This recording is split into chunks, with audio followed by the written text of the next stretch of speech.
Hey, my name's Catherine and I'm from Optimal Health Coaching, and I've created this video for you today to show you how I'd like you to dynamic warm up in the gym.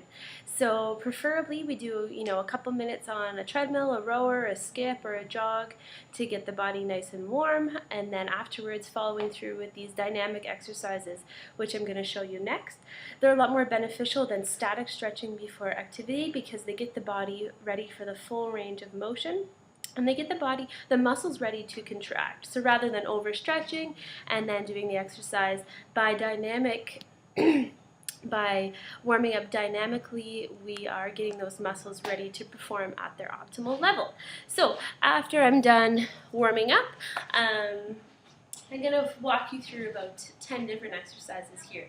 So the first one, to open up the chest, we'll have some nice arm swings. So palms are up. We do about 10 in each direction. You'll notice I'm switching one arm on top of the other, and I'm swinging nice and through, not limiting how far my arms travel. Next, we'll go up and down. So about 10 this way. If it's feeling tight, you can always do more.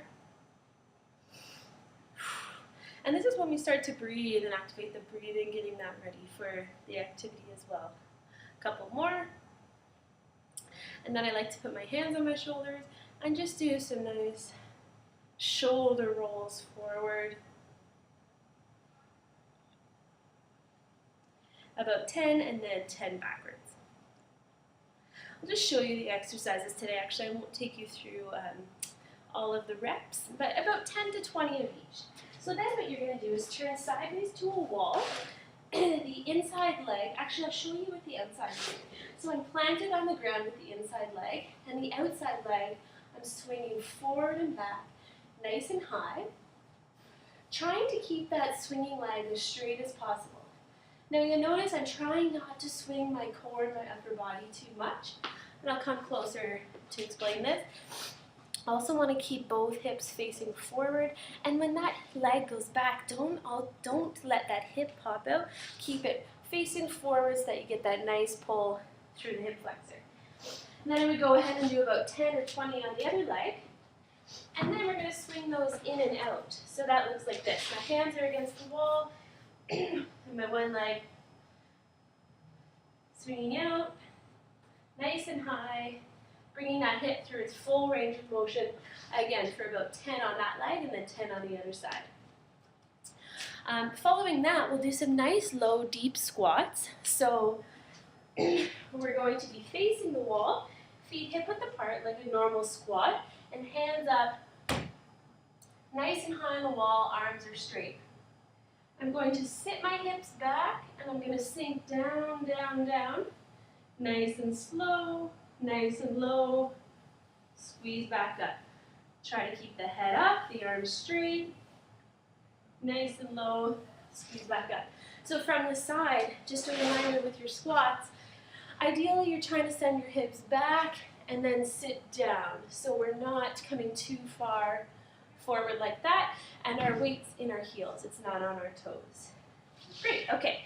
So the next one looks kind of funny, but a great hip opener. So to start, our feet are a little wider, and we're going to sit down nice and low into that. Now, you might only get to here, which is fine, wherever you get today.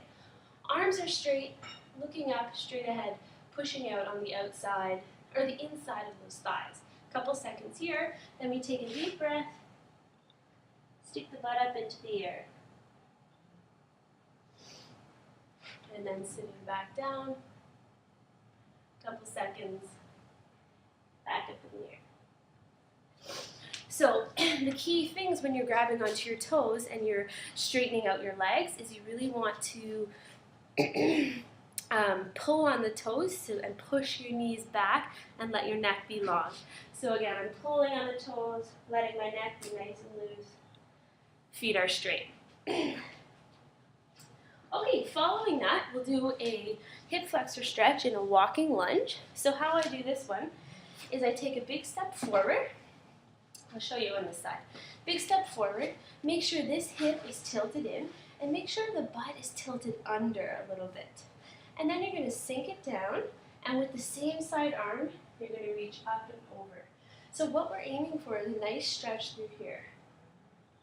up and over. And then just coming back, stepping forward with the other leg, belly's tight, tilt that bum under, and then up and over. About 10 like that, couple seconds in each direction. Then, let's stand nice and tall, keeping the chest where it is, and you're gonna try to kick that leg up as high as it can go, keeping that leg straight, okay? About 10 of that. 3 more here. I'll show you one more standing. So this opens up the chest and the shoulders. If you've never tried it before, perhaps start with a resistance band. You're going to take a nice wide grip, and we're going to go straight arm up overhead, touch the hips behind. If you don't feel anything, walk your hands in closer. So nice and close, straight up, straight arms all the way behind. Now again, if that's too easy, ideally we want to be doing it with a broomstick or a stick like this from the gym. Nice wide grip for the first one.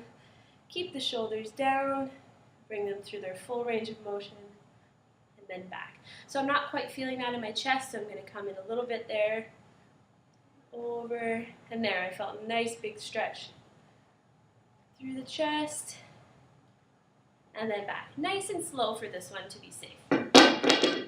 Okay, so 2 more of my favorites, which I'll show you on the mat. Just make sure we don't lose our light here. So the first one, you're lying on your back, feet are in line with your hips.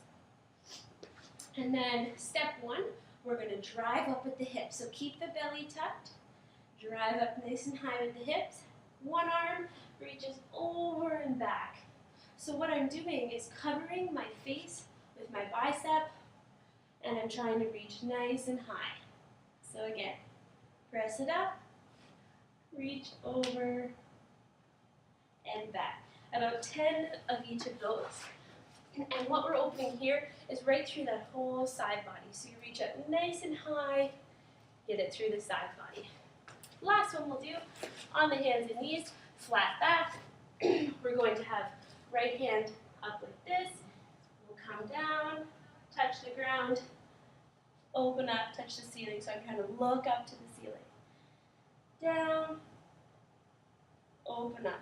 The whole time trying to keep flat through the back, other arm straight. We're not shifting our lower body, staying nice and stable. That way we're getting some rotation through this mid-back. So those are some basic ones that I would suggest that I like to do before each time I warm up. And so I suggest them to you. And now I'm going to make the foam rolling video, so I would suggest you watch that next, as foam rolling is great to do every day, but especially before activity and after. Thank you for watching, and let me know how it goes.